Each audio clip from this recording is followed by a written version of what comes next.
And we're live. Ladies and gentlemen, what is up? Great to be here with you all. Forever's joining us for the first time. This is the great debate. If you guys are wondering what makes this debate great, it's that unlike most other debates, it's not two people working to defeat one another. It's two people working together to find common ground on a wide array of issues. If you came here looking for a fight, you probably won't find people fighting, but you will find people working together to fight against bad ideas. That's what we're here to do. Topic of today, Israel and Palestine. Hot topic.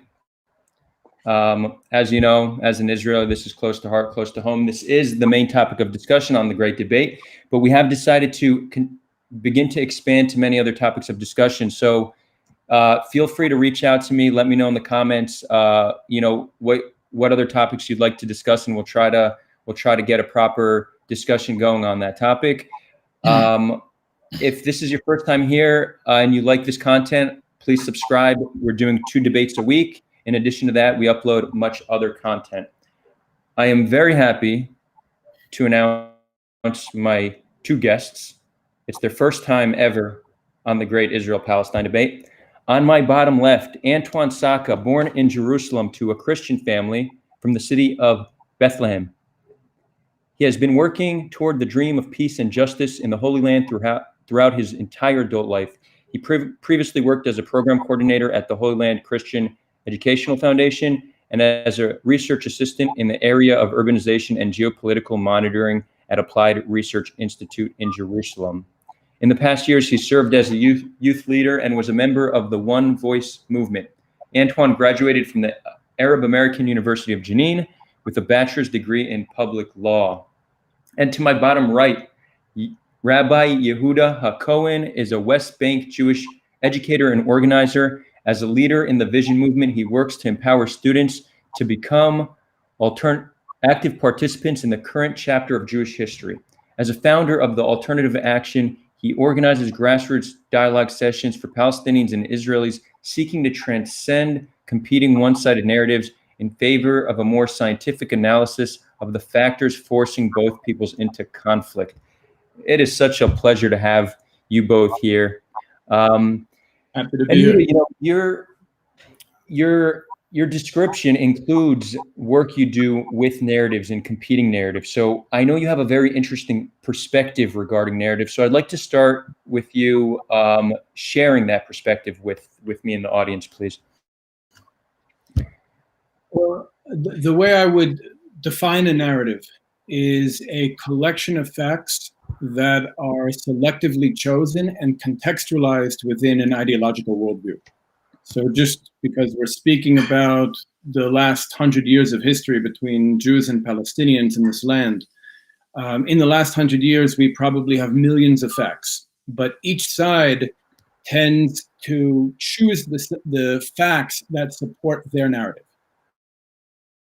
Meaning, and we both tend to ignore facts. And the way we organize facts tell a specific story. So I think that what we have, in this conflict specifically is a situation where both Jews and Palestinians, and I'm going to speak broadly here because I think there are actually multiple narratives on both sides, but Jews and Palestinians are for the most part telling the truth when we speak about ourselves, when we speak about our experiences, when we speak about our collective stories. But both of us seem to be very ignorant and often insensitive when we speak about the other story. And from my perspective, the only way forward really is if we're willing to engage the story of the other, engage the narrative of the other without fear, with the intention, with the aspiration to create a bigger narrative that's inclusive enough to encompass both ostensibly rival narratives, so that we can actually become co-protagonists together in the same story rather than be the antagonist in each other's stories. So what I see happening right now is the Jews or the Zionists or the Israelis play a very specific role in the Palestinian story, and that is a very negative role, and that is the role of the antagonist. And the Palestinians play a very negative role in the Jewish story, and that is the role of antagonist. But the role I play as an antagonist in the Palestinian story is very different from how I experience myself, because we both have this habit of superimposing identities, ideologies, and motivations on the other that have very little to do with how the other is experiencing himself. And even if the goal is not to reconcile and make peace and establish justice in this land, even if the goal is just to win, even if I decided I want to destroy the Palestinians, I still have an interest in understanding his story as he understands it, because otherwise that will lead me to counterproductive methods of struggle. And I think that's a lot of what we see today. We see both Israelis and Palestinians who want to win at the other's expense, engaging in very counterproductive methods of struggle due to a refusal to even understand the other as the other understands himself. And so I think that the only way forward really is to really create the space for both sides to be able to engage the stories of the other, the identities of the other, the narratives of the other without fear. I think right now both sides are largely afraid of the other's story and the other's identity because we feel it somehow undermines our own. So we need to engage the identities, narratives, and stories of the other in order to change the role we each play in each other's stories, to stop being the antagonists in one another's stories, and create a bigger story in which we're actually both the co-protagonists together. Which is, of course, inclusive of all the facts that we bring and all the facts that Palestinians bring that tell our own stories. Thank you for that. Antwan, is there anything you'd like to add to that? We're not hearing you. Antwan, complete silence. Now, do you hear me now? Yeah, there we go. Hear you loud and clear. So what I said is we've observed throughout many years how narratives have played a role in the Israeli-Palestinian conflict, and there has been always a competition of which narrative is the justful or rightful one or not, eventually leading to an understanding, at least on behalf of my experience in a way, that narratives or master narratives as we know them have consisted somehow of an inhibitor of moving forward. So yes, narratives are very important to dig in, to understand the identity of the other, to understand even the ambitions of the other side. Yet, I wouldn't say just narratives are the only stumbling point, and narratives definitely hold a lot of locks and a lot of keys for the deadlocks that we have faced in the last 25 years. Therefore, definitely it's something worthy to invest in, but not to rely completely on. Great.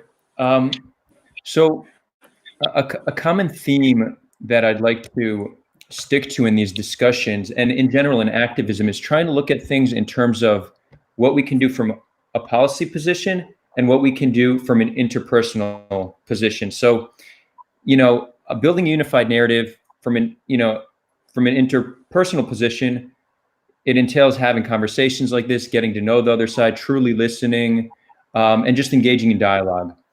Is there something on a policy level that one of you could think that can be implemented to help build a unified narrative? You mean to change the roles we play in each other's stories? Correct, and to begin to have a unified story. Yep.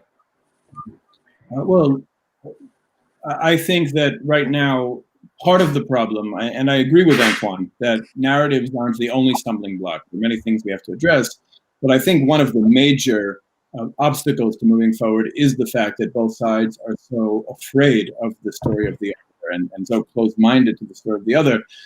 And right now, I think because the power dynamics definitely favor Israel, it's really Israel's responsibility to make the first move towards building trust and changing the role we play.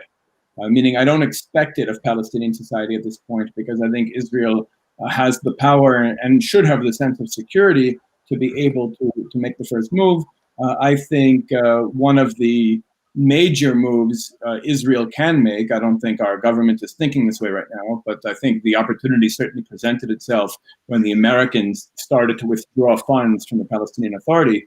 I would have liked to see the government of Israel start taking responsibility for civil servant salaries in Palestinian society, meaning just start paying Palestinian civil servants, hospital workers, policemen, bus drivers, school teachers in Ramallah, in Bethlehem, in Jericho, in Jenin, and Israeli level salaries, not the salaries that they're currently getting from the Palestinian Authority, but actually Israeli level salaries, and without any conditions. Just send that check every month and let them receive that check alongside the Palestinian Authority checks. I think that would have been an introductory step, not even a first step. I would call that the introductory step, just to kind of, maybe change the a paradigm a little bit in people's heads. And I think that would be an example of us changing our own mentality and thinking about our responsibility, not our rights to the land, but our responsibility to the land and to everybody in it. And after that, I think the next step would really be tearing down the wall, because I think the wall, the separation barrier, is very much a symbol of oppression in the minds of many people. And as far as I'm concerned, it's just this eyesore that divides our country. And I would like to see it taken down. In my experience, a lot of Palestinians would like to see it taken down, but I'll let Antwan speak for himself. And I think that such a symbolic move could be a big step in terms of changing the way that people experience one another here, or at least opening the door to a different kind of conversation, or opening people's minds to the fact that maybe, we can have a different kind of relationship. And from there, of course, we'd have to engage in dialogue and talk about where we're going and what we'd like to see here in this country. And it might be a 10-year process, it might be a 20-year process, but it has to be a real process. Not what Oslo was, not this two-state paradigm, but really something that involves those on both sides who are really living the aspirations of their people, those who are willing to fight, kill, and die for their national stories, to be able to come together, which are exactly the Jews and Palestinians who were marginalized from the peace process until now. Those are specifically the Jews and Palestinians who need to come together and talk about what our grievances are, what our aspirations are, and how we can create a solution in this country that will actually be considered victory in both narratives. I mean, I think that this concept of narrative also brings us to a way to solve the conflict, because ultimately we can't have a situation where either side feels like we've compromised some things that are fundamentally important to us. Ultimately, the only real solution that could work here is one in which we each experience as winning in our respective stories, in our respective narratives. Quick follow-up regarding the wall being taken down. I certainly recognize that it's a symbol of oppression as well as an eyesore. Many people who would like the land to remain whole, both Israelis and Palestinians, see a wall as symbolically dividing the land. Do you think that's something that can happen before we have peace? Because I know many Israelis, when they hear take the wall down, they instantly, they think to themselves, well, that would just increase terror. That's why the wall is there. Do you think we can do it before we achieve peace, or would it need to be the end result? I think before. I think it has to be in the beginning of the process.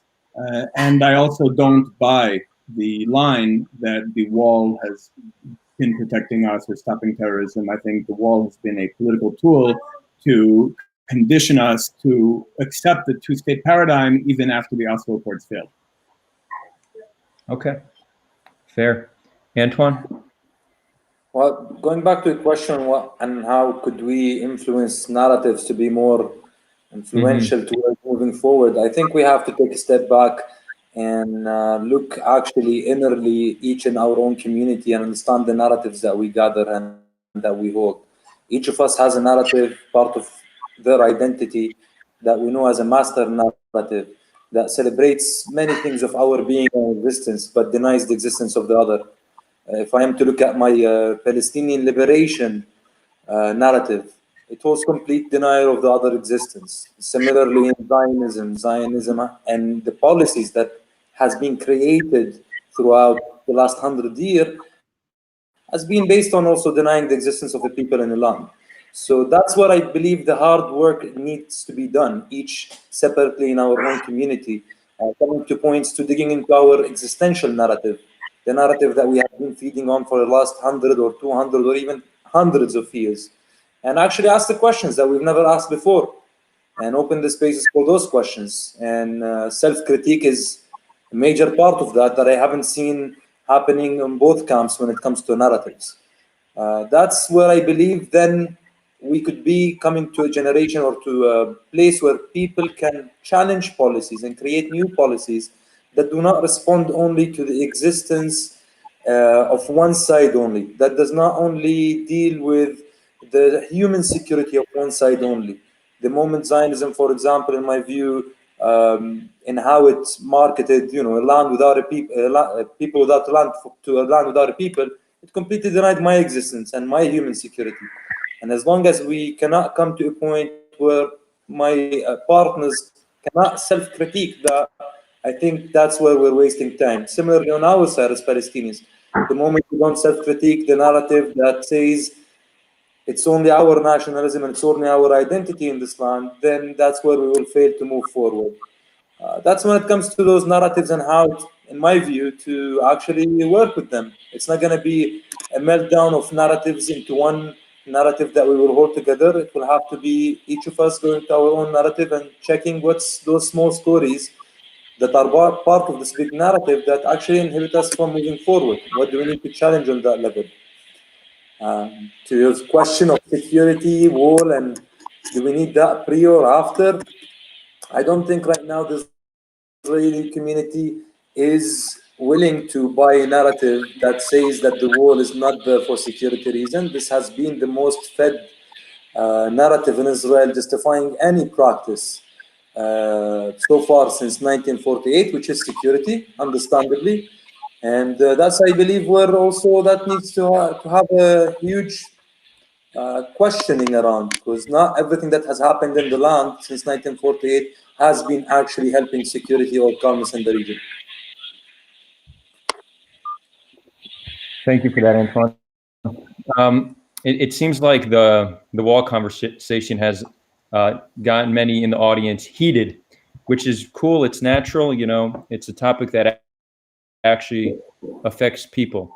And it's clear to see why Israelis and Palestinians would be split on the issue of the wall. But Yehuda, I'm going to give you an opportunity to elaborate a little more, because some people are asking. I'm just going to pull up this one question. This kind of summarizes. Thank you for the question, Brooke. Can you elaborate on why you think the barrier has no impact on the security of Israelis? Sure. First of all, the barrier is not even finished yet, and Palestinians pass through every day. So it's ridiculous to think that the barrier has anything to do with the prevention of terrorism. I would say that if we're talking about the second Intifada, I was a soldier at the time, and the wall. Well, maybe I'll start with the political story of the wall. The wall was the idea of a member of Knesset named Chaim Ramon, who was originally in the Labour Party and moved over to Kadima. And during the second Intifada, he tried to sell this idea of a wall to both major parties, Likud and Labour. Likud at the time was headed by Ariel Sharon, a former general. Labour at the time was headed by Benjamin Ben Eliezer, a former general. Both of these party leaders, both of these former generals laughed in his face. But as they headed towards the elections, which ended up taking place in 2003, they saw polls that indicated that a large percentage of Israelis who were considered to be in the center supported this idea of the wall, largely because the media had pushed it very hard. I think as a way to get Israeli buy-in to the two-state solution after Oslo resulted in the Intifada. And so both parties ended up adopting this policy in order to win over voters, and that became Israeli policy. In addition, I'd say from a security perspective, it wasn't it wasn't the wall, but rather Operation Defensive Shield, and also the Hamas fatwa against suicide bombings that actually forced the Intifada to kind of fizzle out. And I think, it's also obviously very oppressive to Palestinians, not only oppressive, but even a symbol of oppression in the minds of many Palestinians. And I think the act of taking it down, and it takes courage. I understand that there are people who are scared, but overall, I think we need to drop this mentality that a lot of Israelis unfortunately have, that we are sheep and they are wolves, and we need all of these oppressive structures to protect us from the wolves. If I feel that somebody's a threat to me, I'm willing to fight. I don't need to create an entire system of oppression in order to protect myself from somebody who I think is a threat. And ultimately, though, I think that the wall has been sold to us. And it's amazing to me also that of all of Israel's policies, when you look at all of the policies that Israel's criticized for internationally, the one that we don't receive so much criticism for is actually the wall, specifically from the United States, because ultimately it serves the US agenda to divide this land in half. And the wall, I think, has been constructed with the idea that it's ultimately creating a de facto border and that this country will be divided into two states, chas v'shalom, both dependent on the United States for survival. Great. Just to add to your point, Yehuda, you did mention it briefly, but it's true that, hold on, why are we getting an echo? Shouldn't be an echo now. Anyways, it's true that every single day Palestinians come in and out without going through security check. There are many vulnerabilities, and they already are going through. So, people do raise the question: if the wall is keeping terrorists out, then how is it that they're not getting in the same way many illegal workers are getting in and out? So I'd say, there is some, strength to that claim you're making, that it's not completely proven to be doing the job that we claim it's doing. But there is a lot of propaganda trying to push that idea. And that, of course, has influenced the Hasbrandas. I see even in the chat, there are people who I assume are coming from a very pro-Israel place who think it's crazy that I'm talking about tearing down this wall because they've been conditioned to believe that that's what keeps us safe. I can assure you, no Palestinians need to be for saying that. Yes, so it must be Israel. Right, meaning I think it's a very unhealthy mentality. Antwan, anything you'd like to add to the wall conversation before we move to annexation? You're silenced again. Just to add that even myself as a Palestinian, I was told that the narrative that the wall is for security purposes, and it comes to a point where you are able to access news and access Israeli reports that have been issued annually by the Shin Bet, which is a security agency in Israel, that recognizes clearly that it is the security collaboration that has put an end for the suicide attacks and not actually the war. Over 40,000 workers travel daily throughout those gaps of the wall. There's no way actually to control them. Is that really, there's 40, hold on, we're getting echoed. It's 2020 and we still struggle with these technical difficulties. One day soon we'll have them fully solved. Antwan, is that right, that 40,000 come in illegally every single day? That's the reports that were issued annually by the Shin Bet, not by the Palestinian Authority, not by anyone else. So if this is the agency that protects your life, then you better trust them. Very interesting. Okay, I'm gonna have to look into that because that's quite a number. We're gonna move on now to the topic of annexation. We're gonna dedicate 10 full minutes to this topic. Antwan, why don't you start? What are your thoughts on annexation?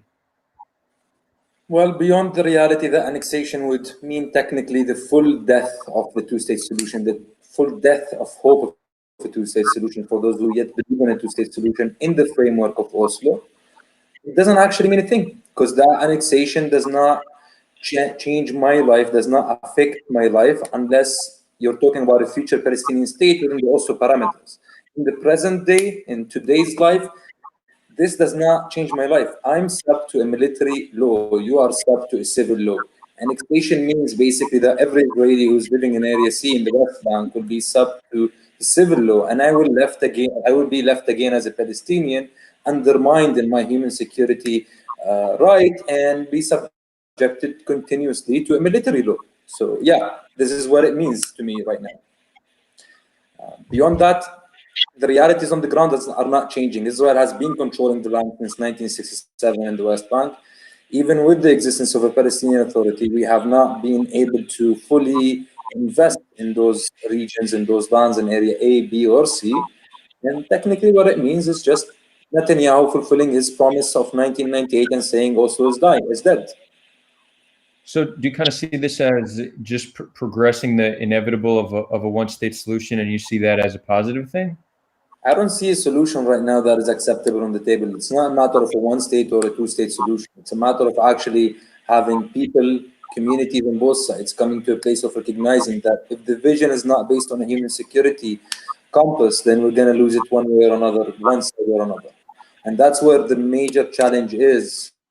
And that's what connects the narratives, because the narratives of liberation or peacemaking that have been sold so far have not been based on the wellness and the well-being of the individual and the other, has been a negotiation of we can get more from the other before we lose. And that's not the way to move forward. After the last 25 years, it has showed that it's a complete failure. I'm with you. Yehuda, annexation, yes or no?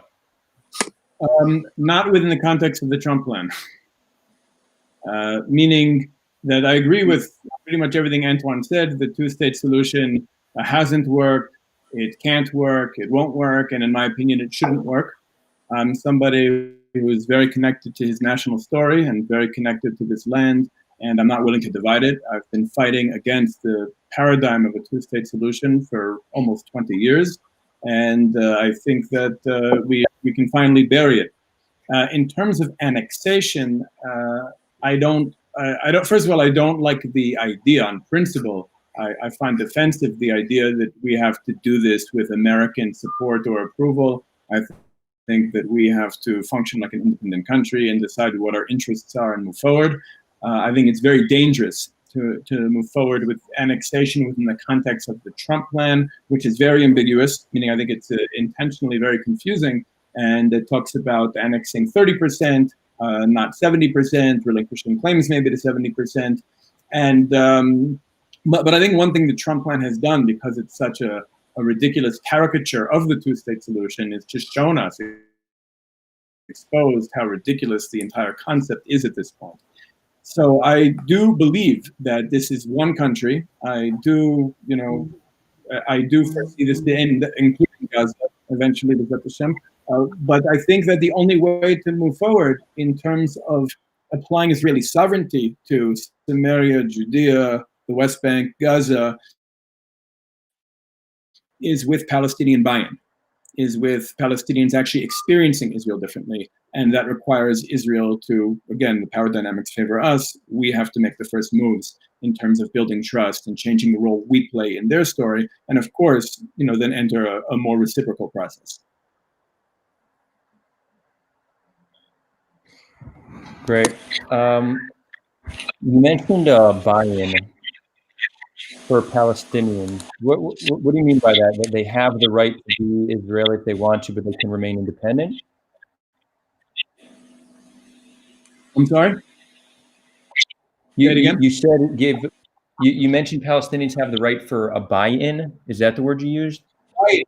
The way to move forward is by creating a situation that Palestinians are experiencing as increasingly better on a material level each step of the way. Meaning that Israel can't just say it's our right to be in control of this land and therefore we're going to take control. Whether you like it or not, it has to be much more of taking responsibility for the human beings of this land and actually saying the opposite of what so many of our politicians say. We hear so many of our politicians say, we want the maximum amount of land with the minimal amount of Arabs. I'm saying that we have to look at the Palestinians as the people of our land, as the people we're building this country with, and as the people we're going to move forward with. And that means that we have to change the relationship. And there is no, again, I can't tell you what the end result of a process should look like, because I think ultimately Israelis and Palestinians are going to have to, go through the work of creating what comes. But I'll say that it has to speak to and really address the grievances and aspirations of both peoples, the core grievances and aspirations of both peoples. So, it sounds like what you're talking about is a one-state solution, which will be Israel, where the conditions and just the deal in general is good enough that Palestinians feel welcome and that they feel like it is their home as well. Not just welcome, equal. Every single right voting, everything, no difference whatsoever? Well, I actually support a participatory democracy. So I'm not sure that in such a system and in direct democracy, I'm not sure that anybody really votes. I think this idea of a popularity contest every 4 years, for politicians who anyway are much more beholden to their campaign financiers isn't really democracy. For me, democracy is people power. It means empowering people to influence the structures they live under. So yes, I think that Palestinians and Israelis should both have equal power to influence the structures we live under. And for me, that's democratic power. Antwan, can you see a situation where Palestinians agree to a solution like that? We can't hear you again, whatever you've done the past 2 times. So now do you hear me now? Yeah, you're good. I'm not sure if Palestinians would definitely jump on board of just becoming citizens of the state of Israel, especially after the experiences of the last 80 years. That's where also the whole ambition of having a state and independence came from, because there hasn't been a receptory approach where people have been felt that they have been seen in the past. Therefore, I think this again goes back to the narrative and goes back to also what is the compass that people use when they're looking at a future plan. Is it a human security for all? Is it only for one side? And how do we incorporate the whole narrative issues? Yehuda mentioned, yes, Palestinians and Israelis could live in one land, could be the state of Israel. That is a possibility. Yet I don't see Palestinians coming to a point of celebrating that without receiving the recognition of their own identity, of their own national identity, of their own cultural experience, of their own national experience. And that has to merge from a newer system. It wouldn't be a one-state solution that is called Israel or Palestine, one side or another. And I think this is where the point we have to come to face ourselves and actually realize that all the binaries that we have gone with in the last 25 years and the last 80 years wouldn't be helpful, and that we will need to go for something non-linear in this way, to go for hybrids, maybe systems that we haven't even thought of. How do we create a system that celebrates communities' narratives to communities' identities, gives representation for both those communities' narratives, identities, experiences, and providing the basic elements like human security for everyone, no matter what. So are we ready for that? I don't think we are right now, but I think we need to start investing in this approach rather than just thinking of one binary approach over the other. Otherwise, to be honest, it could be very nice to talk about it, but the reality is that at the end of the day, one side will be angry, and that's not going to be an end of a conflict. That's just going to be another plaster. Yeah, so do you think, you could see a situation in where your solution works, but it still gives Palestinians their national aspirations of some sort? Can Palestine be an entity within this land? Do you have any ways you think that could happen? Well, I'll tell you, I personally have very specific red lines. For me, there's no compromise on Jewish independence in Eretz Israel. Now, that doesn't necessarily mean the Western nation-state model. We can talk about many different structures that allow us to experience Jewish independence in the land of Israel. And that can simultaneously allow Palestinians to feel that they're able to express their identities, etc. Things that I've thought about. There's different solutions floating around now. Now that the two-state solution is getting weaker and weaker and weaker, more and more alternative solutions seem to be cropping up and being discussed. And the answer might be somewhere in the combination of many of these solutions. Like, of course, I think that we can absolutely absorb Palestinian society into a participatory democracy. But I think there might be Palestinian communities that want to have some sort of autonomy and express their own, whether it's the clans in certain parts of the West Bank that are more traditional or other places. And I think we can make space for that as well. I'd even say that, one of the Noahide laws is for Gentiles who live in the land of Israel to have their own court systems, meaning there could be zones that are autonomous zones for Palestinians or specific families or specific groups within Palestinian society are able to govern themselves, judge themselves, organize their own society. But I think that Israel should be paying the salaries, meaning even if you have a Palestinian court that is structured according to Palestinian sense of justice, and you have Palestinian culture and expressions of Palestinian identity in that autonomous zone, it's still Israel's responsibility to pay the salaries and to make sure that at the end of the day, there's justice in the entire land. Antwan, anything you'd like to add? Again, I just see that this is part of where we are stuck right now, where it has been the question of what is the solution, and people have really focused for the last 25 years on if the two-state solution is going to work or if we have an alternative solution. And what I say after the last 25 years, that's not where we should start. This is where everything is wrong has started, actually. And if we have the balls enough to face ourselves, let's go visit kindergartens and see in kindergartens on both sides which map is being taught and what land it's being called. And you'll find the reality that on both sides, in every kindergarten, the whole map is taught as Palestine in the West Bank or in Gaza, and the whole map is taught as Israel in Israel. And this is a reality that we're not going to be able to hide anymore. This is part of the narrative, the master narrative that we both hold, and this is where our identity comes from. Therefore, to look for hybrids, to look for alternatives, not to think in a binary way, it's this way or that way, and to allow a new understanding of what is this self-governance of Jewish community, what is the self-governance of Palestinian community, and what is the common thing that humans alike all need, like food security, water security, education security, health security. Those are human, universal, basic needs right now. They're not only Jewish exclusive, they're not only Palestinian exclusive. And therefore, if we fulfill those basic human needs for everyone alike, the matter of narrative and identity would become a minor issue in determining our future in this land. So what I'm hearing is that if Israel were to actually be fair in allocating water to every human being in this country equally, and to providing personal security to every human being in this country equally, the Palestinian national narrative that needs to see a flag or a national anthem or a nation state called Palestine becomes weaker.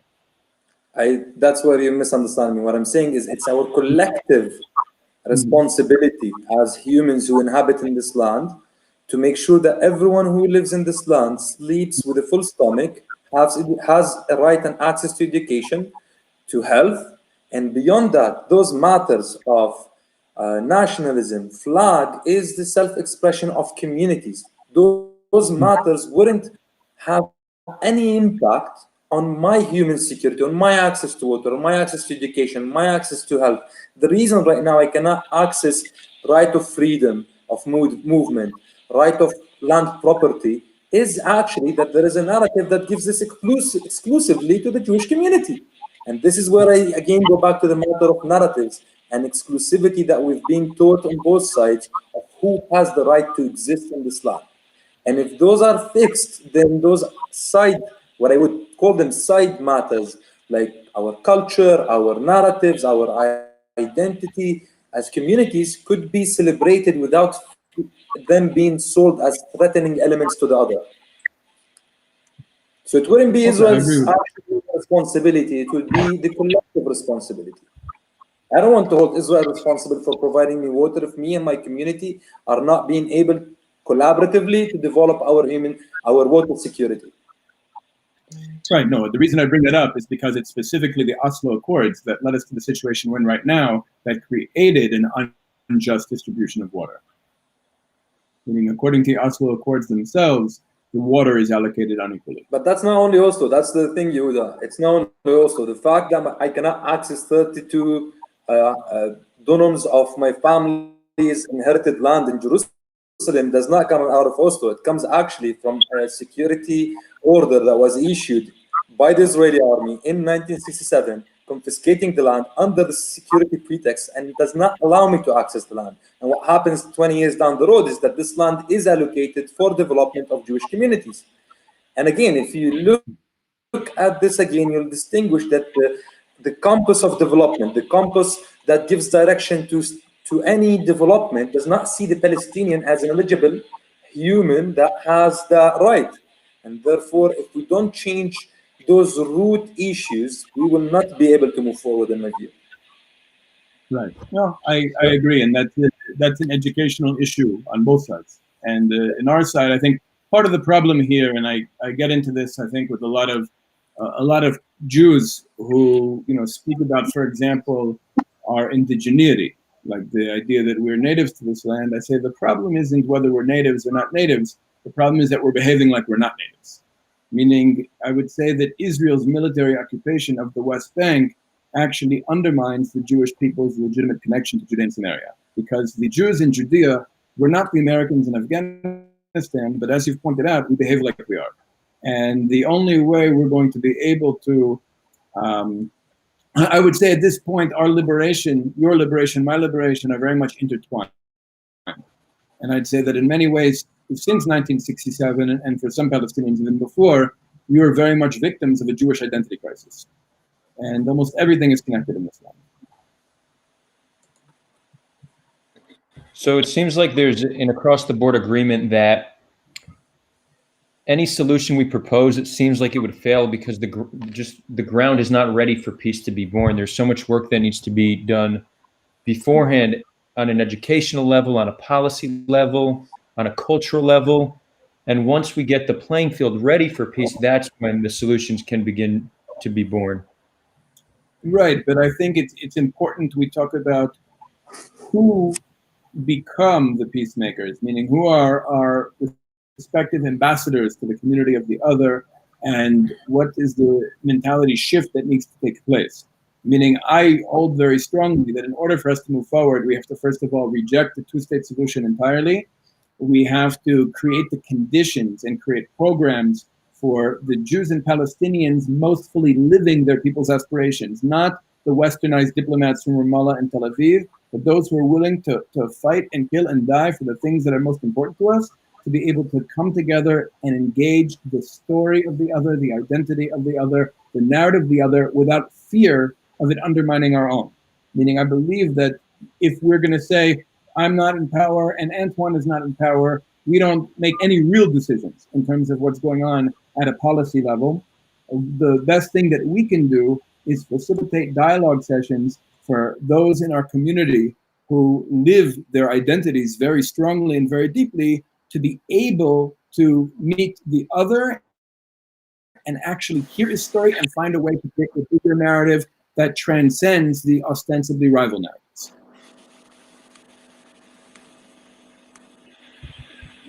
Great.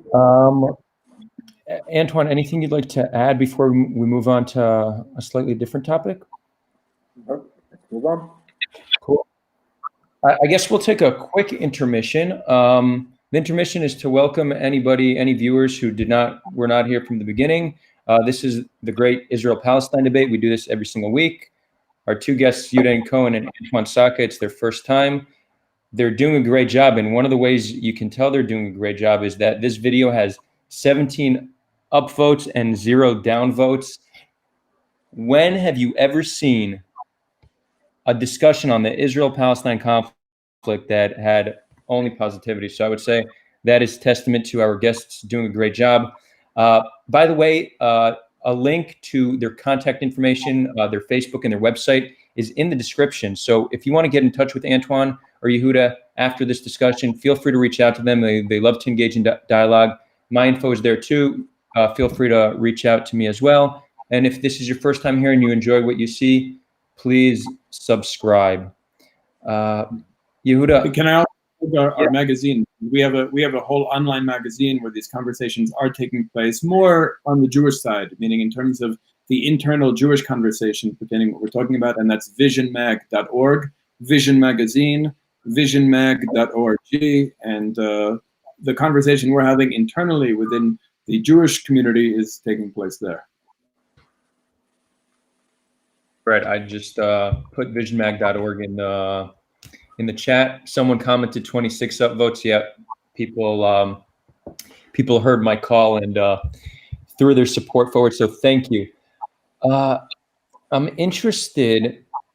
We won't stay on this topic long because I think you guys both have a very, very interesting perspective in that it's very interpersonal what you're talking about. You don't rail too much against governments, and it's less policy, more philosophical, ideological, and what people could do.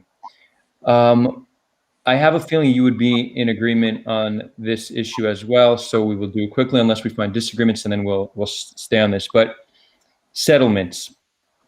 So most people around the world who are interested in the conflict would consider you, Yehuda, a settler, and they would say that you live in a settlement. But you mentioned to me that there's a better term you prefer. So would you mind explaining that perspective? Yeah, well, first of all, I actually don't live in a settlement. I live on a mountain next to one. But I do think that the terminology is very problematic because I think it has connotations. I think, first of all, I'll say there is structurally what appears to be settler colonialism taking place. And in fact, I think most of it is taking place very close to Antwan. Gush Etzion, the Jewish communities just south of Jerusalem, are for the most part, maybe with the exception of Bat Ayin, functioning according to structures of settler colonialism. And I think a lot of the people there, the Jews who live there, are completely oblivious to this and have no idea, if any are listening, they probably have no idea what I'm even talking about. But I think that I would just prefer saying, West Bank Jewish communities.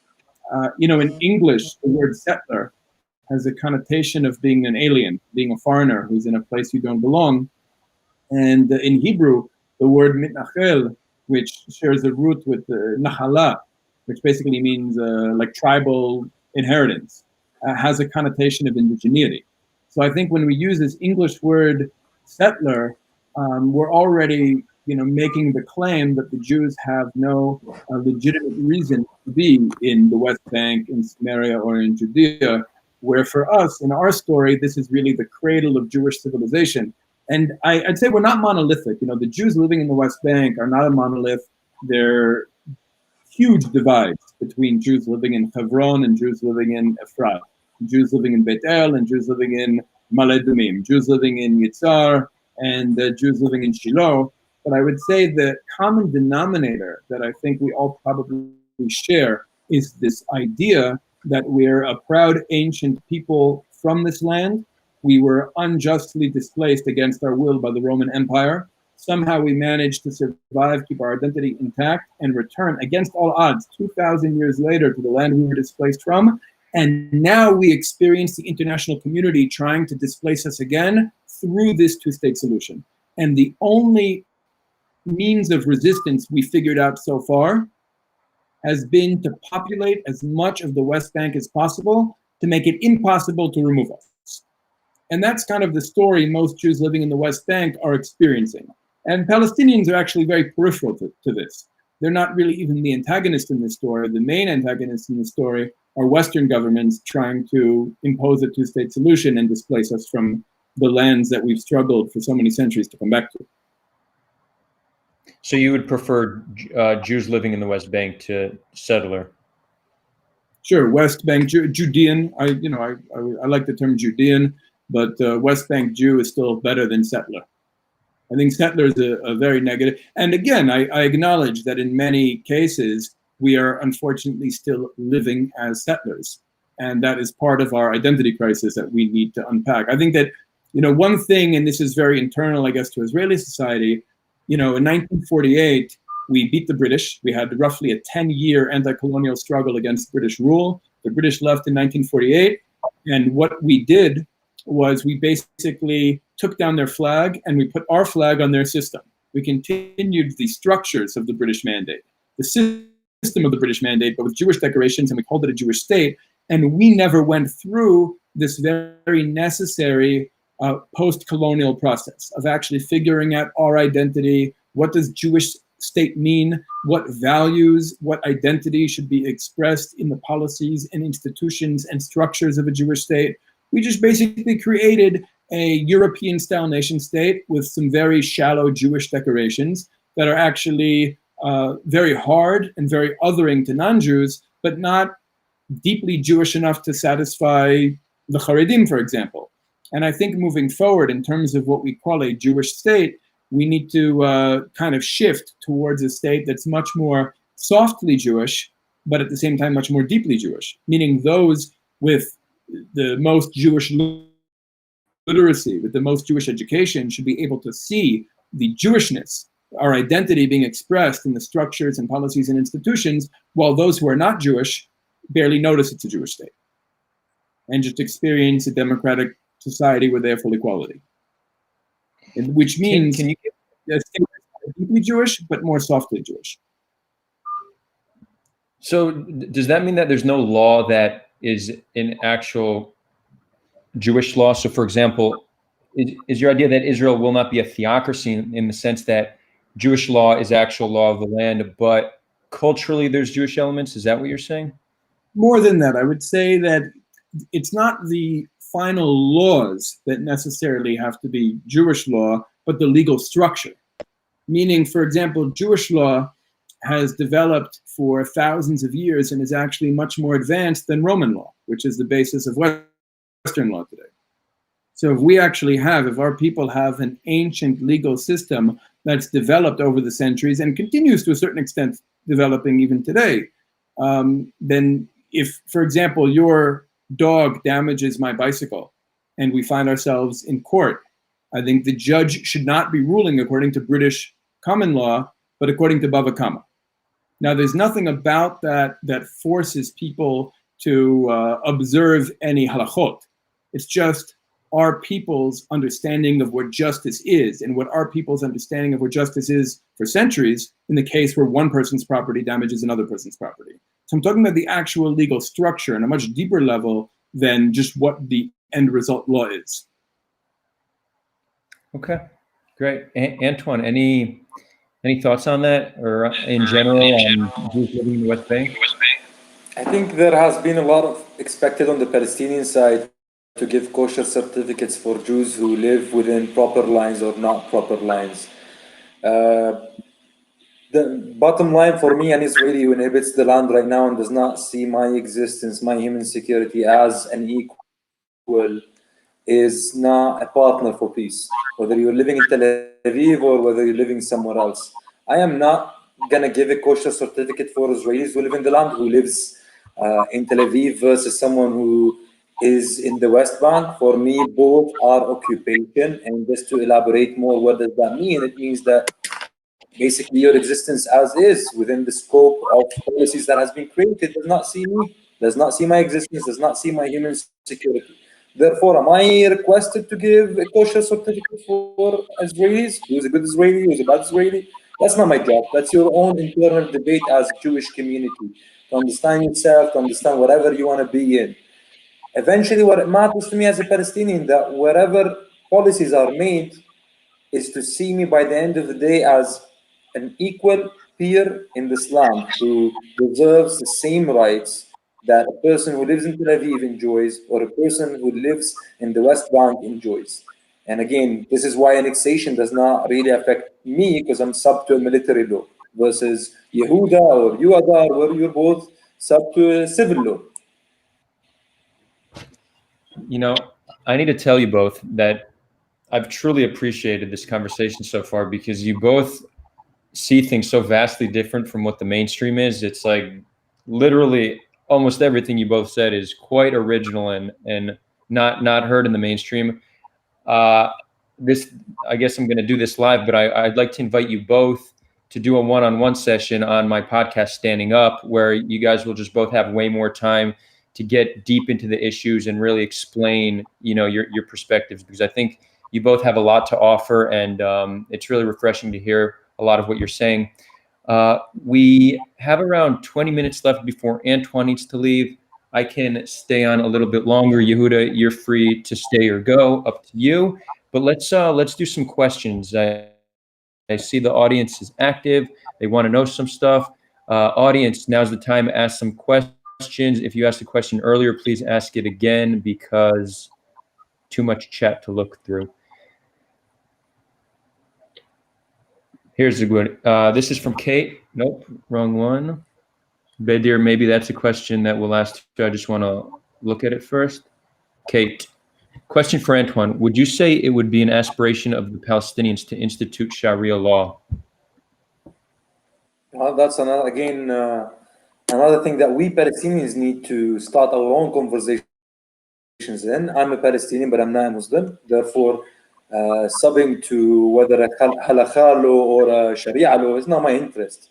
I'm interested in a democracy that guarantees my rights equally and like everyone in the land. Now, if it's a Sharia law to govern the institution of marriage between Muslims, that's for them to apply among themselves, just like I will apply a Christian law to regulate marriage, which is right now to regulate marriage between Christians.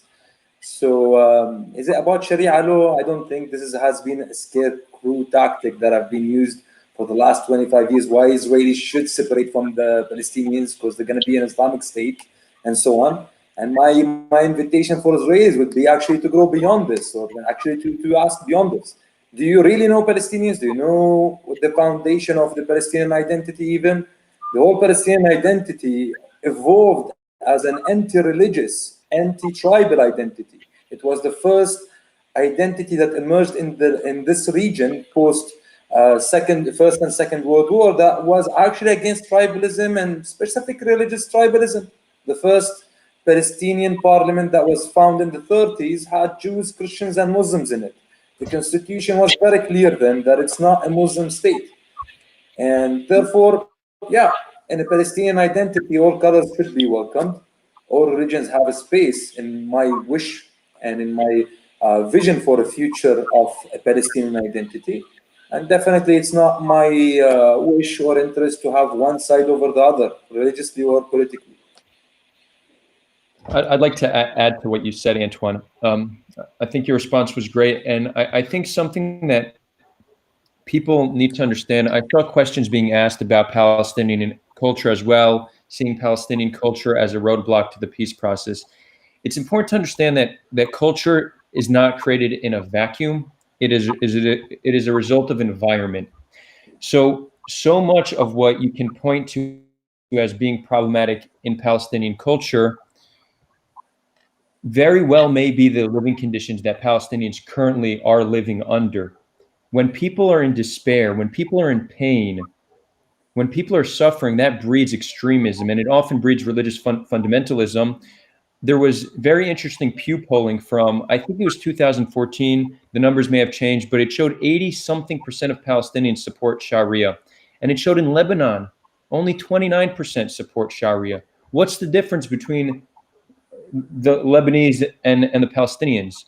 Well, I'm sure there's many differences, but one of them is that Palestinians are not currently living as free people. They can't travel from city to city or to work without stopping at a checkpoint. Their conditions are brutalizing them, and that affects their culture. So if we want to talk about Palestinian culture, we actually also need to talk about Israel and how they affect Palestinian society. Just my 2 cents on the issue. Yehuda, feel free to add something on that before we continue. You by all means don't have. If anybody has a specific question for me, I'm happy to. Yeah. Expensive brother, thank you for the question. Yehuda, what do you mean by Jewish law? Many have faced troubles in Israel from the main rabbinic institutions, might be misinterpreting, but some people don't want to live under a religious law system. I think that's a great question. Right, that is a great question, and I think it comes from a misunderstanding of Jewish identity. Jewish identity is not a religious identity, and that's part of maybe the decolonization we need to experience.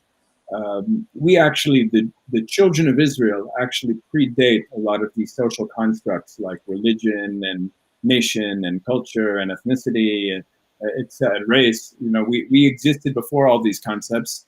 I'd say the closest thing to what the children of Israel are is a civilization, kind of similar to the Mayans, or that we have a national component, and we have a territorial component, and we have a spiritual component, and we have a legal component. And because we spent so many centuries in exile from our land, and because the only way our identity was expressed, even the legal aspects of our identity became contextualized as like religious laws, even when they had nothing to do with spirituality and nothing to do, like what I said before about Bava Kama, this idea that your dog damages my bicycle, we go to court. There's nothing ritualistic there. There's nothing spiritual there. There's just an ancient people's idea of how justice can be served in this situation. And I think that's why decolonizing Jewish identity needs to be such a central part of moving forward, at least for Israeli society, because we are currently figuring ourselves out. We're unique in history. We spent 2,000 years in a very abnormal situation, being internally colonized, in the lands of those who actually oppressed us and displaced us. And many aspects of our identity were impacted, some through internal cultural evolution, as all ancient peoples experienced, but also through a lot of external coercion. And we need to have a national conversation about that. And we need to figure out who we are and stop seeing ourselves as a religion. In fact, I think it's important that viewers understand that this idea of Jewish identity being a religious identity is really only a couple hundred years old. It was born in the Haskalah, when Jews in places like Germany and France were offered civil rights and legal inclusion in exchange for our identity. All we had to do is redefine ourselves, not as the Palestinian refugees that we actually were for 1,700 years until then, who were always focused on going home and going home and going home, and every aspect of our culture and every festival and every life cycle event always spoke about coming back to Jerusalem and having independence again. But really, we redefined ourselves as Germans with a Jewish religion, or Frenchmen with a Jewish religion. And of course, many Jews in the United States today also see themselves as Americans with a Jewish religion. And that, we have to acknowledge, is decolonization of our identity. And now that we've come back to our land, and now that we've revived our language, we need to also clarify our own identity for ourselves and in order to move forward. Are there, so we don't have time to get too deep into this, but briefly, are there aspects of the cultures we picked up while we were exiled that you think are worth preserving? Yeah, absolutely. Absolutely. I think that when we left Egypt, thousands of years ago, when we were slaves in Egypt and we finally gained our freedom, we left Egypt with a lot of gold. Okay? Some of that gold went to building the Mishkan, the tabernacle, which is a very positive thing in our culture. And some of that gold went to building the golden calf. So to apply the metaphor to our experiences in other people's countries over the last 2,000 years, we've come back here with a lot of gold. We've come back here with a lot of influences from the countries we've been in, but we need to sift. We need to filter that gold. We need to filter the influences that we've picked up and decide what is actually good for our identity, good for our collective mission moving forward, and what's bad for us. And we have to institute some kind of filtration process, and that filtration process is really knowing our identity and having a conception of our own meta-narrative and seeing, what of that which we've picked up is positive versus negative. What is the Mishkan and what is the golden calf from all of the different things we've picked up from all the places we've gone. So it's not simple. Right. And that's why the post-colonial conversation is so important for us at this point. Yeah, I think when we have our convo, we'll dedicate like a full hour just to that topic, because I think it's very, very interesting. This is a question by Rami Rabaya. What do you think the great Israel-Palestine could bring to the new world? What kind of role it could play in the new post-COVID power dynamics? Are you referring to the great Israel-Palestine debate, like these conversations, or the nations of Israel and Palestine? Let's assume he's referring to the nations of Israel and Palestine. as much as I think what we're doing here is important, I don't think so highly of what I'm doing yet to think that it can change the dynamics. Hopefully one day, but let's refer to it as nation. What can a unified Israel and Palestine contribute to the world, essentially? Antwan, you want to go first? I think this would be the blast that we could bring to the world. We're talking about a conflict that has multiple layers of complexity of it, whether it's nationalism, whether it's narratives, whether it's religion.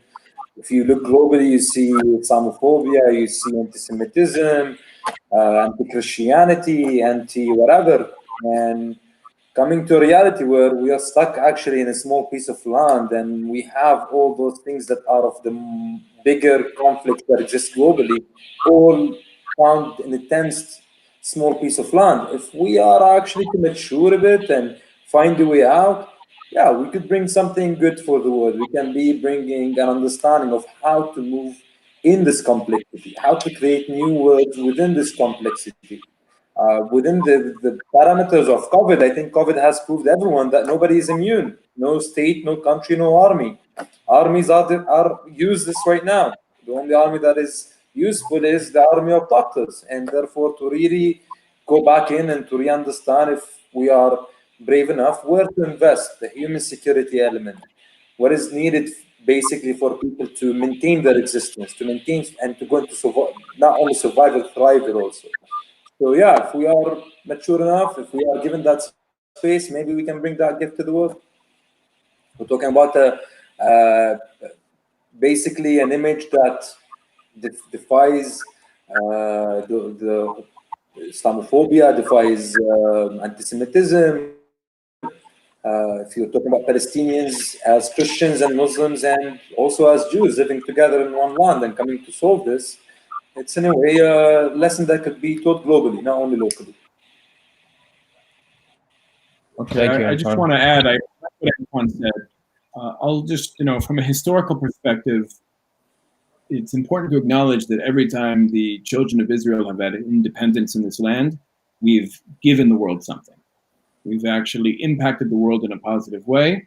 And I don't think this should be any different. I think part of this conversation, at least on the Israeli side, needs to, at this point, requires a shift from narrow Jewish nationalism, which we can call Zionism, to a uniquely Hebrew universalism. And for us to not think about just our own people's liberation, but also what we believe we have to give the world now that we're back on the stage of history. And I think that ultimately, our aspiration should be to create the type of society here that really sets an example to the rest of the world. Obviously, conflict resolution is going to be a big part of that. Minority rights are going to be a big part of that. And the only way to know you're doing it right is when the rest of the world, without coercion, without speeches, they just look at what's going on in your land and they say, these people have gotten something right and we need to learn from them. And that's really the point we need to aspire to get to get to the point where we've clearly done something so right here. We've created structures and a society that is obviously superior, in many ways to the societies that are currently dominating the world.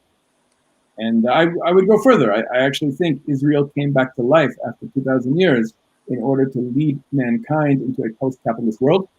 And we are not yet at the point of kind of internalizing that mission.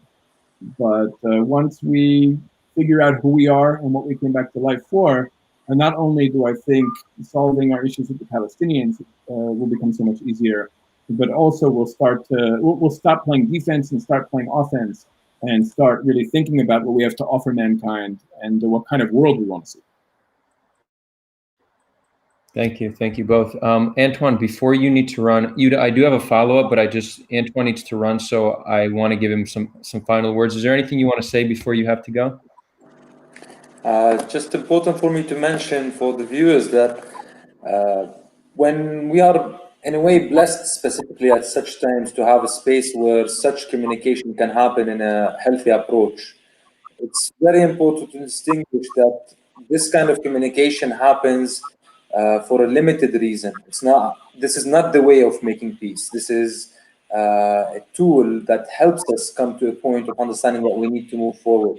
And therefore, dialogue specifically and this kind of debates or conversations are a must and are needed. And therefore, to honor those spaces, to understand what is the importance of having such dialogues. I believe that Palestinians should be able to have a space to look in the eyes of those who they consider an enemy, and vice versa Israelis, and bring their pain to each other. And it's not to expect from that will we create peace, but it's actually to maintain a practice of non-violence that it's not limited only to dialogue, but it's actually coming. It's about bringing people to be able to tell each other what's paining them from the other side policy. And that's not the end of the story, because that's actually where the story starts. When I come to a point where I can tell the Israeli side that this is where my pain is coming from, then I expect the Israeli side to take an action based on that. If the Israeli side does not take an action based on that, then the Israeli community should expect to see Palestinians going down to the streets. My goal, my message has been always about non-violence activism, and this is why dialogue is important. I come to those spaces, I come to those debates to tell the Israeli, whether a partner, an existing partner, an old partner, or a new partner, to tell them what's paining me. And beyond that, there is a space for action that is always needed. Dialogue in itself is not going to change the reality. We need actions on the ground. Beautifully said, Antwan. Dear brother, thank you so much. It truly has been a pleasure speaking to you, and I'm looking forward to doing this again with you soon. For this again. I see a lot of questions in the chat. Yeah, Yehuda, do you have a few more minutes? I'll take a couple more minutes. Antwan, it's really been a pleasure. I look forward to seeing you again soon, and wish you the best until next time we meet. Thank you, and have a good time, guys. And then there were two. Yeah, and I see a lot of questions in the chat about indigeneity. Your audio cut out. Hold on, Yehuda, your audio cut out. I'm sorry? My audio? I'm not hearing you. Why is that? Let's try now. Okay. Can you Still hear me now? nothing. It's weird. It's as if Antwan had your audio. He brought your audio to the table. Okay. Is anybody hearing Yehuda, or is it just me?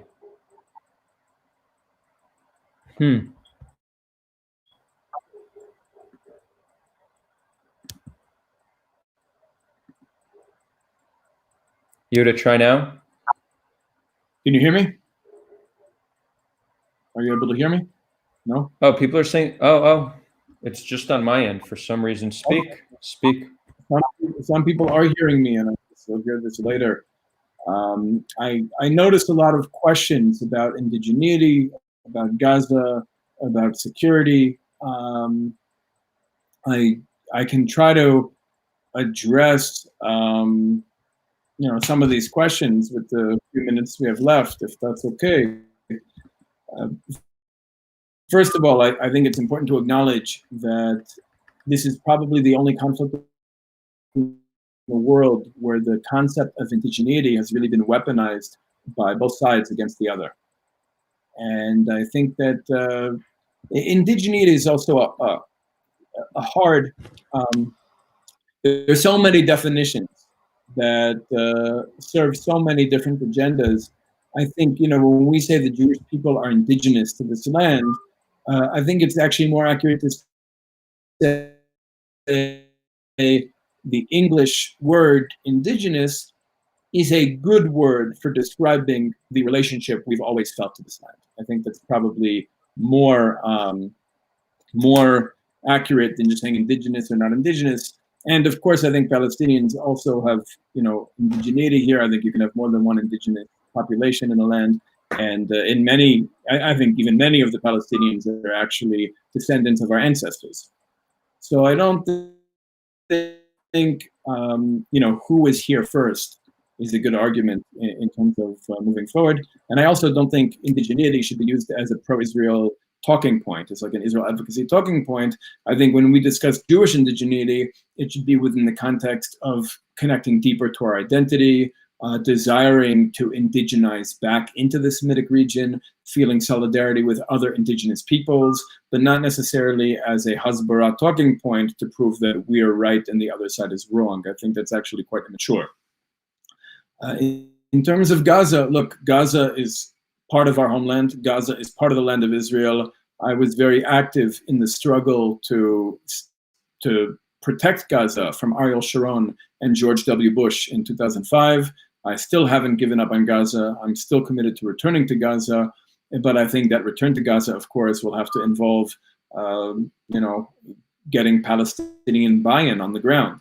And one idea that I think should be considered is offering every Palestinian in Gaza, and this is also a means of wealth redistribution, but offering every Palestinian in Gaza the option of going back to wherever they fled in 1948, those that fled, Beersheba or Akko or Yaffo or Haifa or wherever they fled from to Gaza in 1948, and offer them, luxury homes or luxury apartments at Israel's expense that they would own straight out in the places they came from in 1948, the places they say they're committed to returning to, that Israel will, pay for, and as a means of, wealth redistribution, and also, of course, solving the population crisis in Gaza. And of course, I'm also committed to rebuilding the Jewish communities that were destroyed in Gush Katif and in northern Gaza, and and maybe one day I'll even choose to live there, B'ezrat Hashem, and my grandkids can come and visit me, on the beach in Gaza.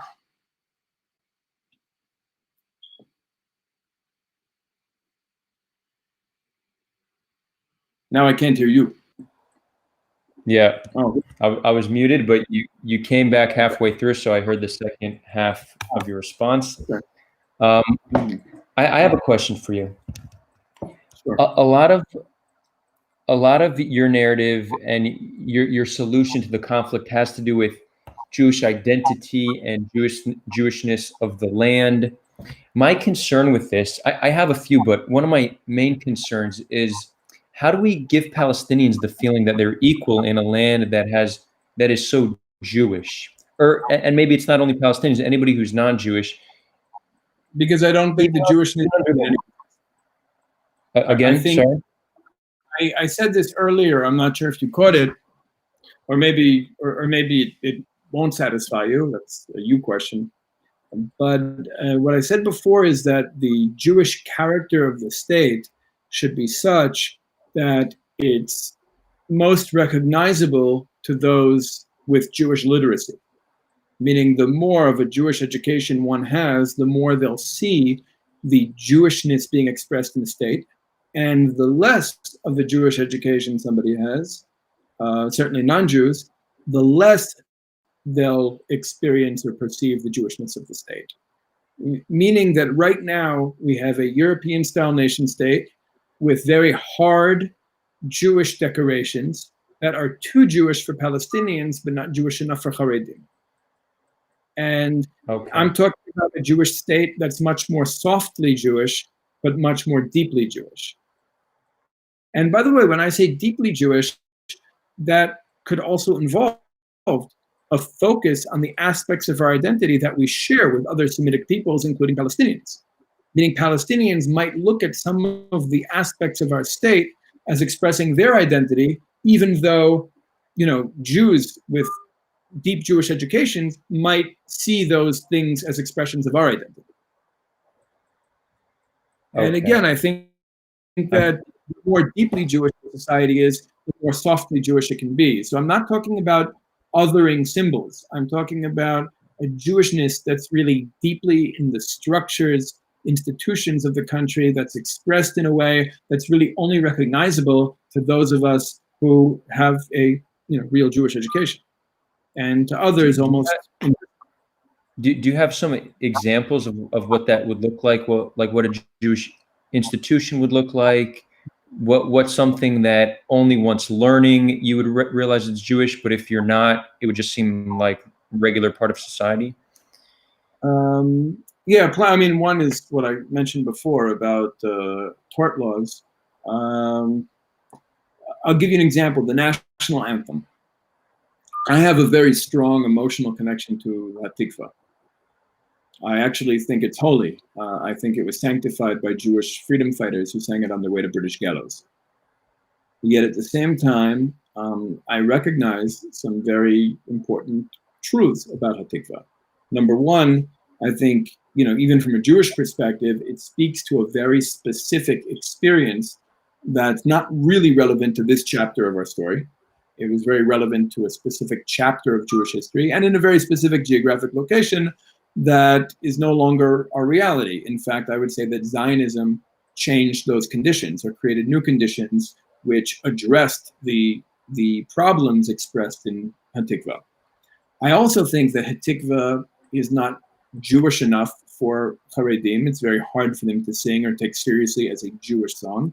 And it's way too Jewish for Palestinians and other non-Jews in our land. So I would be in favor of a new anthem. I might continue to sing Hatikva at my Shabbat table because I do think it's a holy song and it's an important song in our people's history. But I would be in favor of a new national anthem that is more deeply Jewish, yet at the same time more softly Jewish, so that Palestinians can sing it proudly and see their own experience in it, and Jews can also sing it proudly. Haredim can sing it proudly and see their own experience in it. And the song, I'm not a songwriter, but I landed on something which I thought could actually work, and ironically, or maybe not ironically, was a contender to be our national anthem at one point, and that's Shir HaMalot. Shir HaMalot was from Tehillim, and it's something we sing, on Shabbatot and on Chagim, on festivals, before Birkat HaMazon.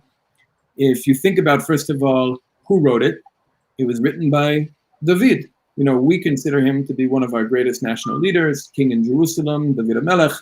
To many Palestinians, he's an ancient Palestinian king. And to many Muslims, he's a prophet. And what's the song really about? The song is about people in exile yearning to come back to this land. Refugees wanting to come back there. And I think if that song were to be available in Hebrew and in Arabic, both populations can probably really connect to it.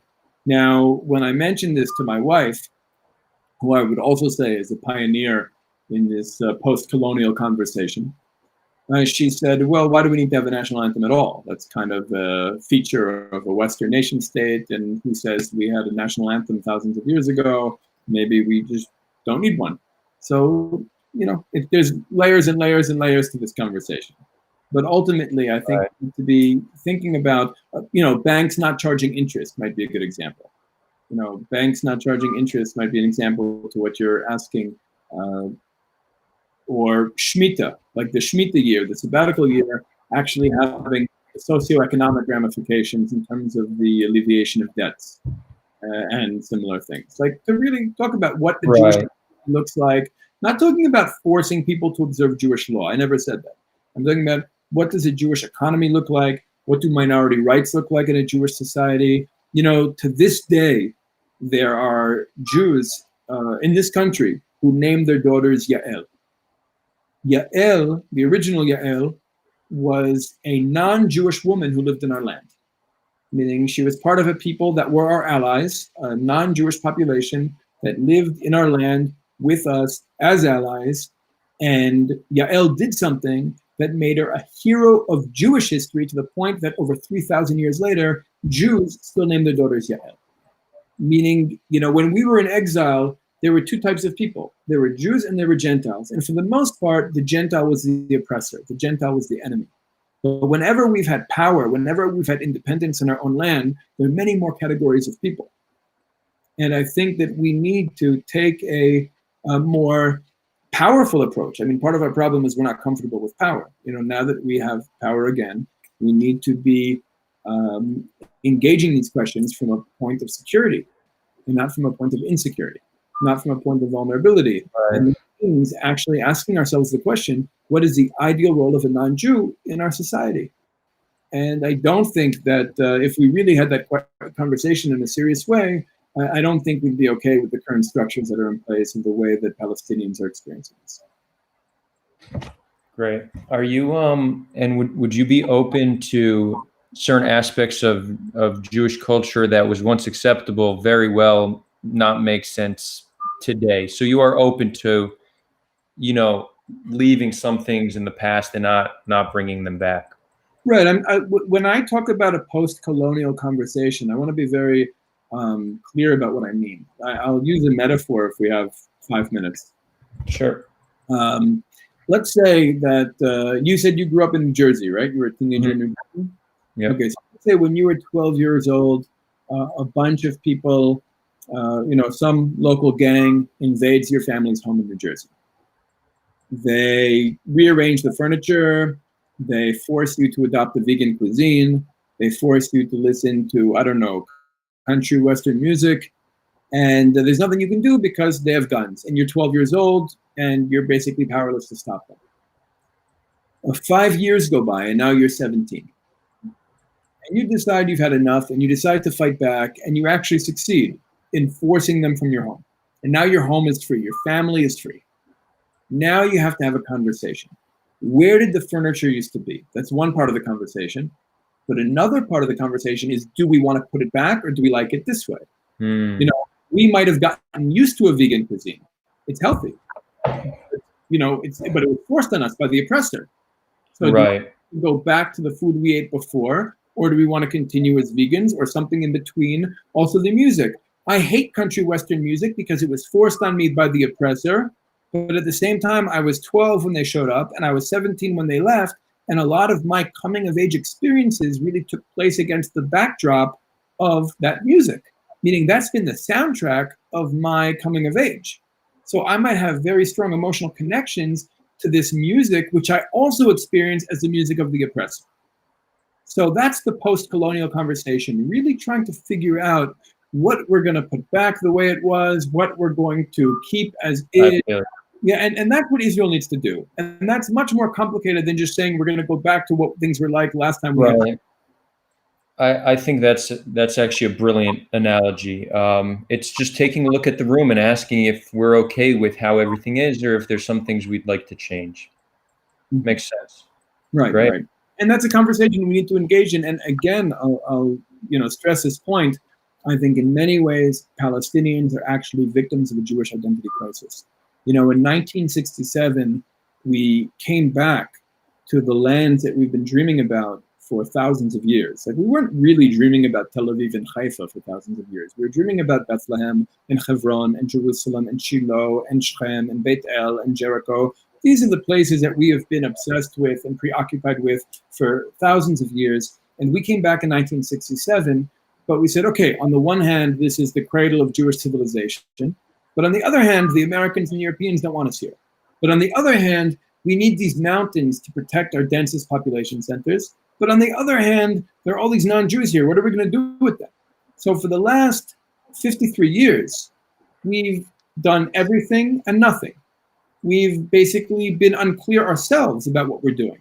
And, internally, we might understand all of the different factors that go into the conversation, all the different considerations and the different forces within Jewish identity and within the Jewish people that are pulling in different directions.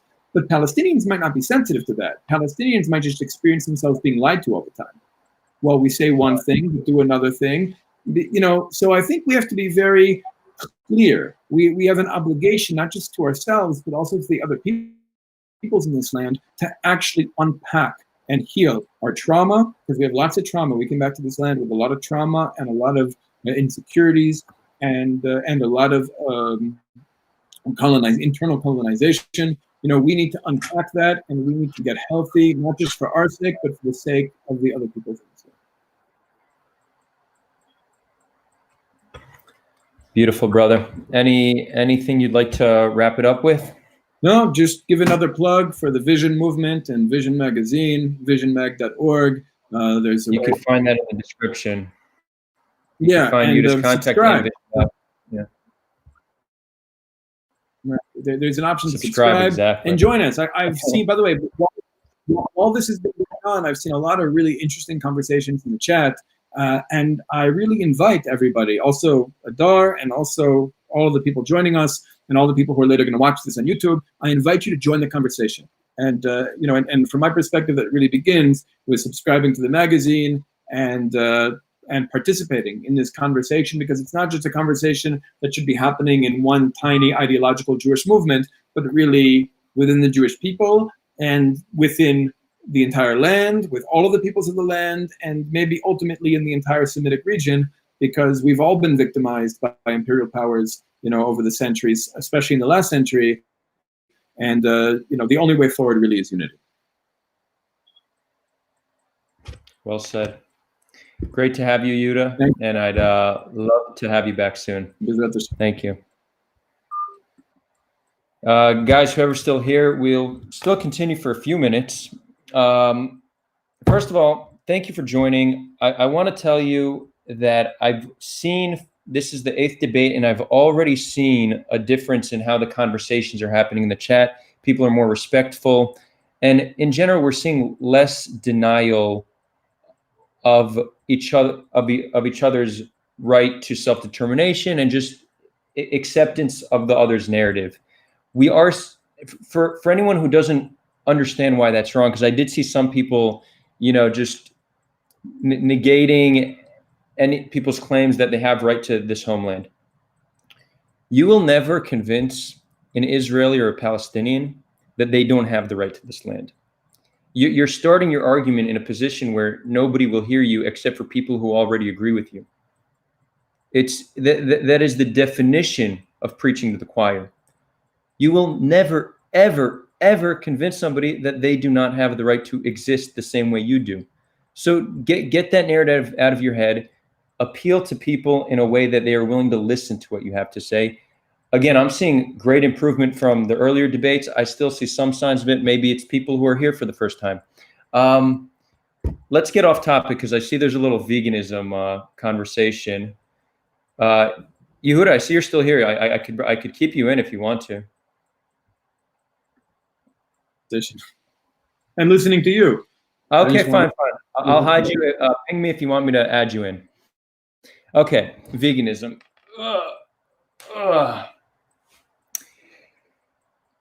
It is very, very hard to make the moral case that we should be eating the animal products we currently eat today.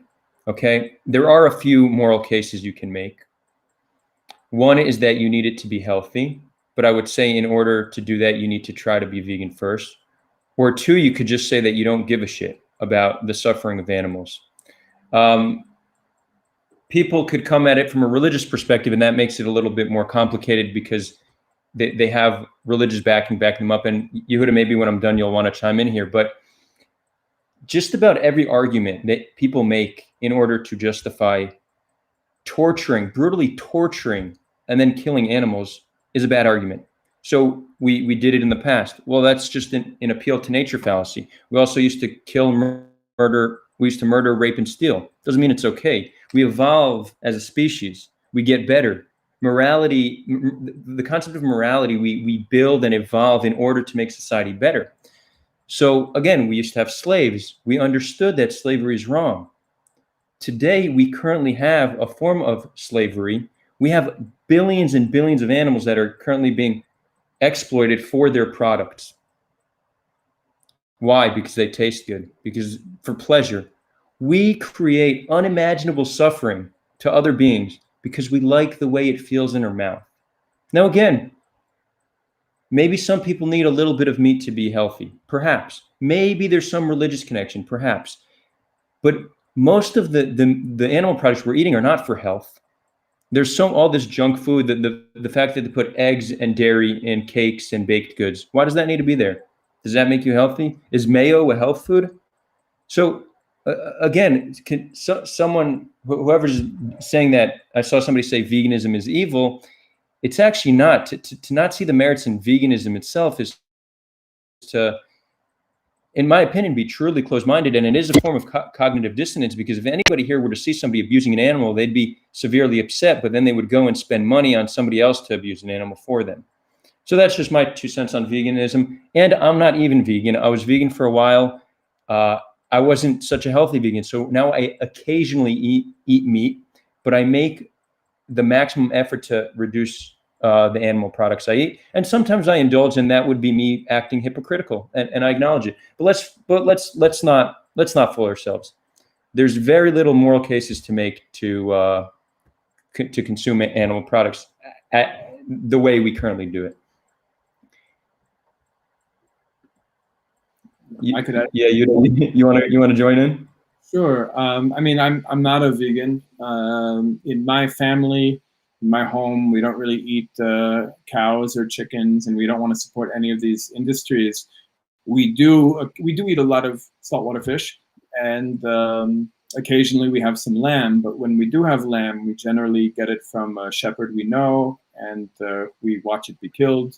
And I think that there is, at the very least, if somebody is going to eat an animal, they should have the sensitivity to actually watch it die, and not just pick it off the shelf of a supermarket and pretend it's, Q-tips or toothpaste or, or even like a bottle of water.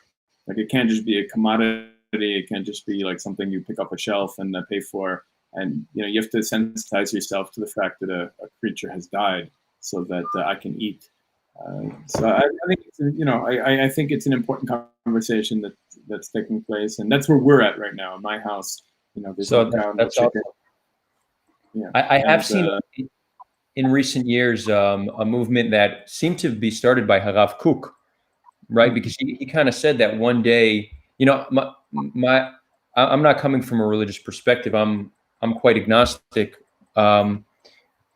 But there is a growing movement amongst religious Jews to go vegetarian or vegan, and it comes from. Do you know the roots to that? Rav Kook's. Do you know a little bit more about that? Rav Kook himself, I think, ate meat on Shabbat, but it's not coercive, meaning it's not. There's no like social pressure within the world of Rav Kook to become a vegan or a vegetarian.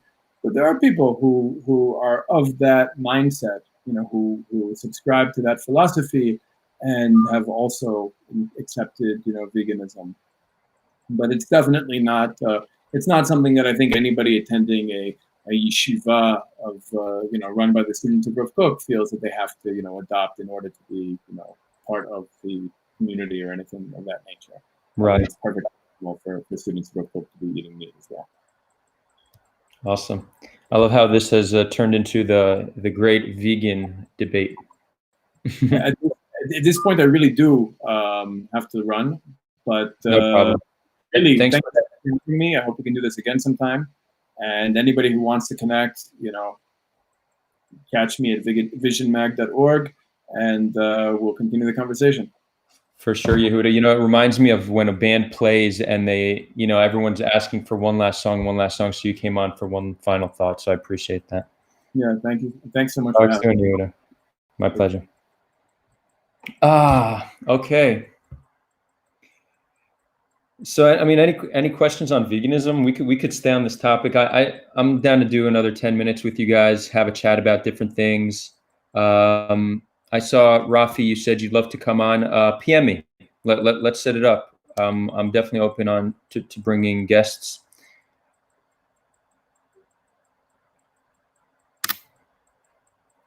Guys, since I have you here, what other topics of discussion would you like to see debated? Israel, Palestine, I realize that's what brought you here, but you must have some other interests that you'd like to see debated. Does the issue of racial justice, or you guys care about that? Maybe the topic of liberty versus security. How do we remain free in the 21st century? How do we remain both free and safe in the 21st century? What about capitalism versus socialism?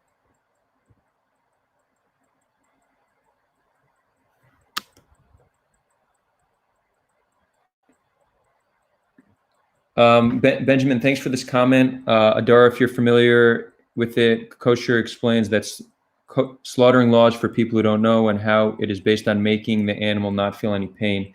So it's true that kashrut had in mind our well-being and the animal's well-being. For its historical context, kashrut made a lot of sense. But today it makes less sense. So it's not that the animal doesn't feel any pain, it tries to minimize its pain. Today, many non-kosher meat, they shoot the cow in the head. If we were to discover that shooting the cow in the head is more painless than cutting its neck, by kashrut, you'd still need to cut its neck, actually killing it in a more painful way. I don't think we know what's more painful, but you could see there that, given advances in technology and our understanding, what made sense in laws of kashrut once wouldn't make sense today. In addition to that, there's no laws, kashrut is like what animals you could kill, how you kill it, how you eat it. What about keeping a chicken in a tiny cage this big where it will never see the light of day and never be able to spread its wings? That's obviously wrong, even according to Jewish law that, is against animal cruelty, but laws of kashrut don't necessarily say a chicken can't be crammed in a tiny cage. So kashrut is missing a whole bunch of, other aspects of these industries. When a mother, how does the mother cow get pregnant? A doctor literally puts his fist in the cow. Technically, I guess that's kosher. It's obviously not okay. When the calf is born, it's taken away from the mother. The mother cries for days. That's obviously immoral, right? So kashrut doesn't cover these things. And in addition to that, the meat today most kosher meat today is not even kosher. Kosher law says you need to sharpen the blade after every cut. They slaughter hundreds of thousands of chickens every single day. They don't sharpen it between every cut. They cut. It's not kosher. So there might be some forms of kosher that are genuinely kosher, but your average kosher meat, it's a scam. It's just an industry. Cool. Now I'm going to look at comments. Capitalism versus socialism sounds good. The debate of Jews, Palestinians, and the relationship to Black Lives Matter. That's very interesting. How do we put an end to anti-Semitism once and for all? I like that one. Oh, this is a question for now, or is this a debate? How do we convince Americans that socialism is not evil after Cold War propaganda? So, Kate, your question about anti-Semitism, I don't know if we could put in, I think we just need to create a world with more abundance. So often bad ideologies like hate are a result of people struggling. And now this isn't always the case, right? You could have somebody who has all their basic needs met and they're still hateful. But they're probably missing something else in life, maybe meaning, maybe something to live for. So it seems like the more we could get humans out of the mindset of scarcity and into a mindset of abundance, and this is really by providing basic needs, it's shelter, it's security, it's food, water, medical care, but also, and this is innate in humans, you cannot have too big of a disparity between the rich and the poor. Psychologically, we have this innate trait called mimetic desire. We want what our neighbors have. So telling somebody to look, you often hear somebody say, oh, you should be happy with what you have because compared to people in Africa, you have a lot. But that's not how the human psyche works. We look at what our neighbors have. We don't look at what people in Africa have. So in order for humans to be truly happy, we cannot have too big disparity between the rich and the poor. I think once we get to a situation where we have a mindset of abundance, I think we will see much less anti-Semitism. I don't, maybe that's not the full solution, but I certainly think it's a new one. It's a big part of the solution. Regarding your question about socialism, I think our education systems have failed us in not giving us a good enough understanding of how to interpret political philosophy. Not to mention that we are innately very categorical minded, right? We put things in categories. It's our way of simplifying the world. So we were taught from a young age, capitalism good, socialism bad. Some people, they have the reverse mindset. Socialism good, capitalism bad. Now, you see how inaccurate people are with describing political philosophies when they would describe something like Bernie Sanders as a communist, or when they would describe Bernie Sanders' policies as what Venezuela is like. I mean, it's so vastly different. It's not even a logical comparison to make. You can argue that you don't like Bernie Sanders as a leader, you don't like his policies. That's legitimate. But to say that what he's doing is like Venezuela just shows a lack of understanding of lack of understanding of our political philosophies and political systems. So I would say maybe we evolve past the term socialism, and maybe past the term capitalism, because they have so much negative connotation. Maybe we evolve it to something new. I like the term social democracy. Social democracy, in a sense, is capitalist. Anybody can open a business. It incentivizes people to be innovative, but at the same time, the citizens have a large enough social safety net to deal with the needs of the weakest members in society. And the best examples of social democracies are Scandinavian countries, right? So a fair comparison to what, let's say, Bernie Sanders wants to do, and many other progressives, would be Scandinavia, not Venezuela, not Soviet, USSR. So maybe let's use terminologies that don't trigger people, that can describe, just a new paradigm of political philosophy. Questions.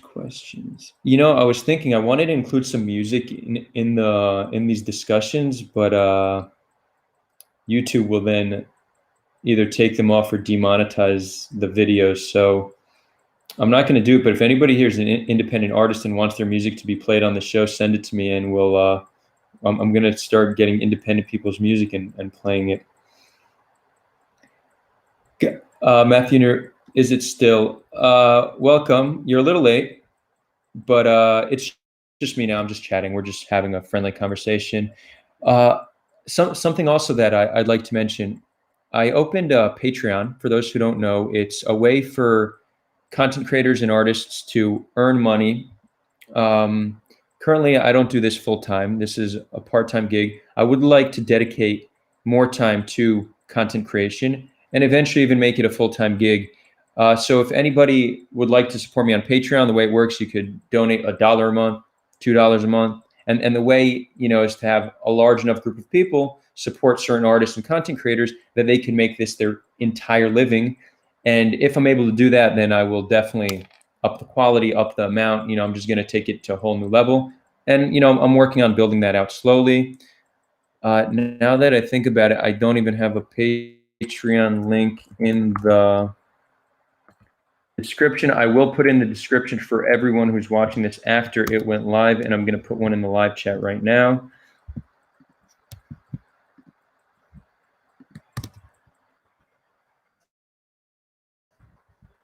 There we go. We got the Patreon.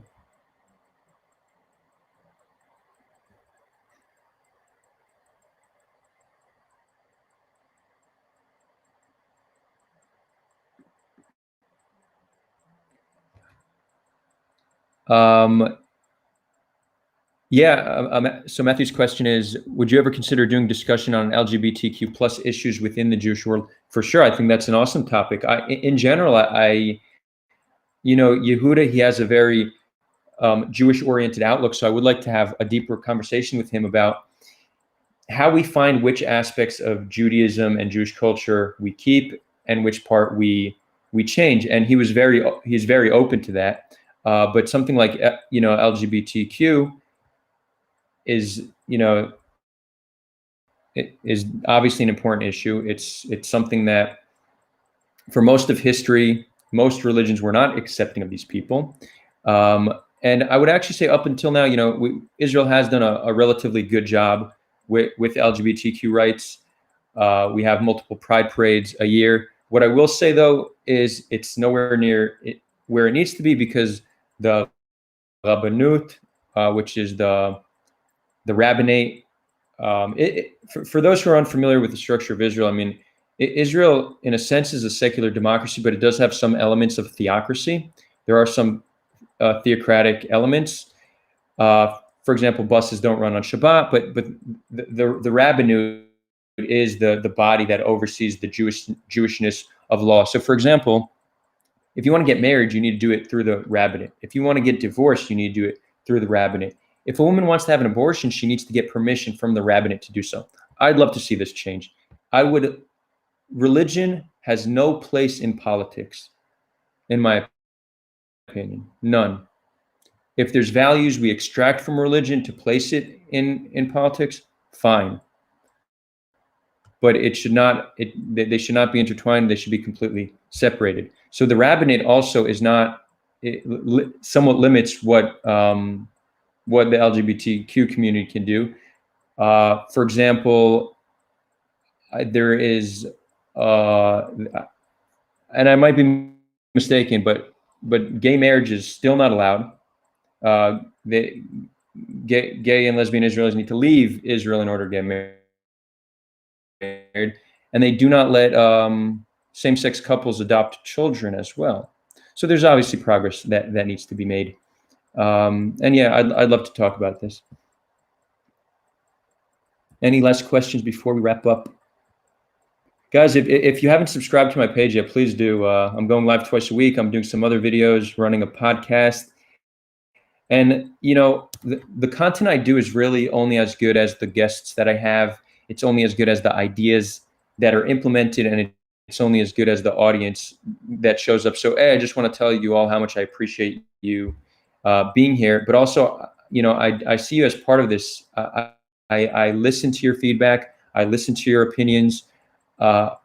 If you think there's something I can do better, let me know. If you'd like to see a topic discussed, if you'd like to see someone brought on and interviewed, let me know. I'm open to all this stuff, and it will only make this channel better. And really the goal of this channel is to build, I'd love to build a massive platform that can reach millions and millions of people, where we could spread ideas of positivity, where we could elevate humans, and we could show people that despite our differences,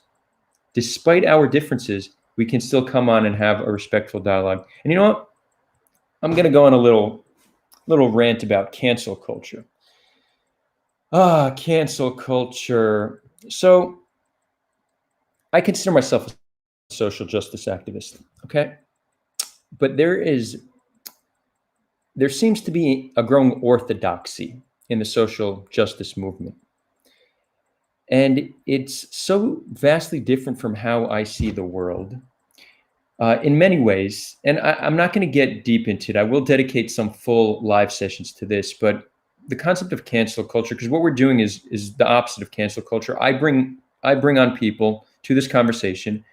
Some of them have politically incorrect views. I don't censor discussion whatsoever. The only people I wouldn't bring on who are people who I think are just intentionally hateful and insightful, or people that I don't think can have a reasonable conversation. But what we're seeing is kind of this mob mentality growing, and it's primarily in America. And you know, the way they try to justify canceling people, they say we are just holding racists accountable. And there is some importance to that, right? If somebody is using their platform to spread hate, they should be condemned. A movement can be started to deplatform them. I accept that premise. That makes sense. We don't want people in positions of power spreading hate and potentially inciting violence. So I think, you know, condemning and calling out people who are spewing truly vile beliefs, we can cancel them. They still have the right to free speech as long as they're not label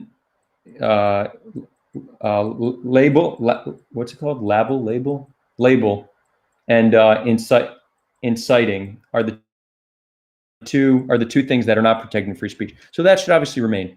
But what cancel culture has become, it's turned into this witch hunt of sorts, with a witch hunt of moral purity of sorts, right?